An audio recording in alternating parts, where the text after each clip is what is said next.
house in Bolton, Ontario that is complaining of a bat problem.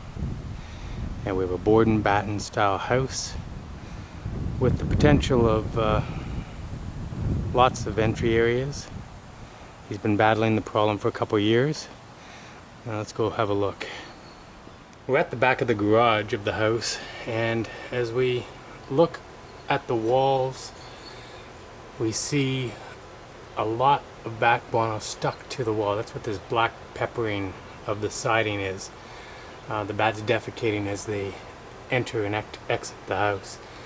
And if we follow up high above where the guano is deposited on the wall, we can see the entrance area that the bats are using. We'll take a closer look at that.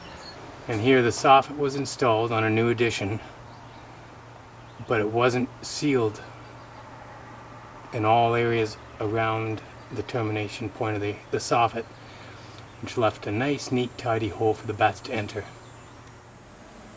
We do have access into the living space where the bats are at, up through this attic hatch. So we're going to go up inside and see if we can see the bats. I'm going to turn us on to night shot, so that if the bats are there, we don't have to frighten them away necessarily with light. Okay, we're up inside now, and I can hear noise coming from the cracks in the board and batten here. And we have a bat right there. He's a little blurry. We'll get some lights on and take a closer look at them. See all the bats between the wall and the beam. Just see how close we can get to them.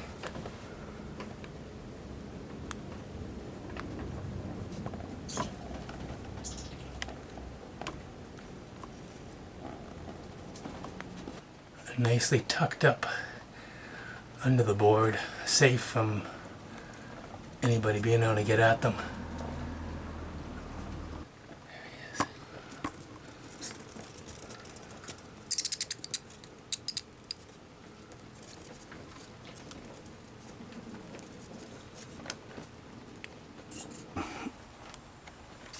The homeowner had cleaned up all this guano just last week, and there's a lot of new stuff here, which would indicate a good sized colony. The homeowner has estimated about 100 bats come out of the entry hole every night. Very cool. I think we have maybe 4 or 5 right here, hanging upside down like they typically do and looking out at us. Starting to move about. I think that one just nipped the other one to say, hey, get out of my way, I want to move.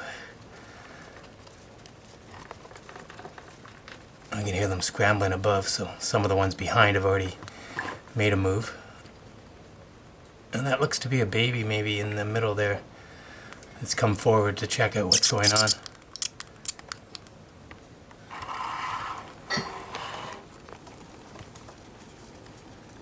As we get closer, they get a little more agitated, and some of them are starting to move away. I hear more noise down to the end. Let's move along a little bit and see what else we can see. Oh, we have another bat here. A few of them actually. And they're going to be on the move once the light hits them. The ones that are out of the nest here. These look to be young ones.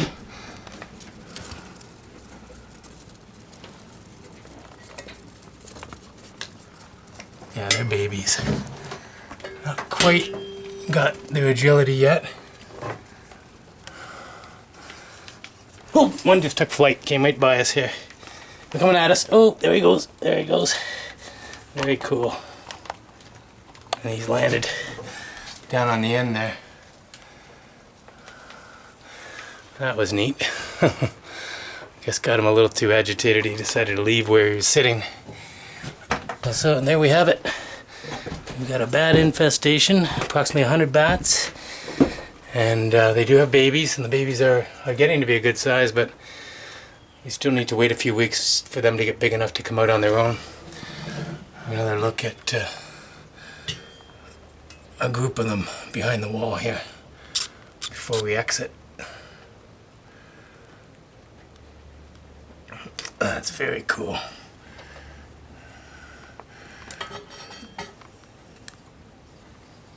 Fascinating creatures.